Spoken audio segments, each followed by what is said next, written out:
Kidney রোগ কিন্তু একটি ভয়ানক রোগ, যেটা আমরা বলে থাকি যে সাইলেন্ট কিলার। অনেক সময় অনেকেই বুঝতে পারেন না যে তার কিডনির সমস্যা দেখা দিয়েছে। মূলত যখন রক্তে সেরাম ক্রিটিনিনের মাত্রা বেড়ে যায় তখনই আমরা ধরে নিই যে কিডনির কার্যক্ষমতা কমে এসেছে। তার মানে এখন কিডনিকে আমাদের অনেক যত্নে লালন পালন করতে হবে। যখন আমাদের রক্তে এই সেরাম ক্রিটিনিনের মাত্রা বেড়ে যায় তখন কিন্তু কিছু খাদ্য উপাদান আমাদের মেনে চলতে হয়।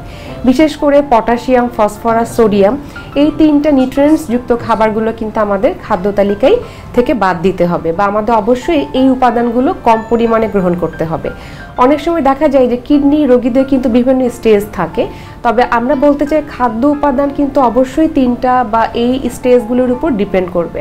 যদি আমরা ধরেই নিই একজন রোগীর শুরুর দিকে তার ক্রিটিনিন লেভেলটা বেড়েছে, তাহলে সেক্ষেত্রে তারা পটাশিয়ামযুক্ত খাবার, যেমন আমরা ডাল যুক্ত খাবার, বীজযুক্ত খাবার এবং শাকসবজির মধ্যে দেখা যাচ্ছে যেই শাকসবজিতে পটাশিয়ামের মাত্রা বেশি রয়েছে সেই শাকসবজিগুলো আমাদের খাদ্য তালিকা থেকে বাদ দিতে হবে।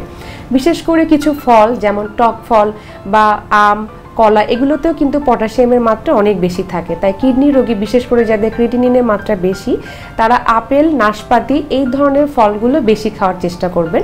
বাকি ফলগুলোকে কম খাওয়া বা খাদ্য তালিকা থেকে বাদ দিতে হবে। এরপরে দুধ বা দুধ জাতীয় খাবার দেখা যাচ্ছে পটাশিয়াম, ফসফরাসের ব্যবহার বা উপাদান বেশি থাকার কারণে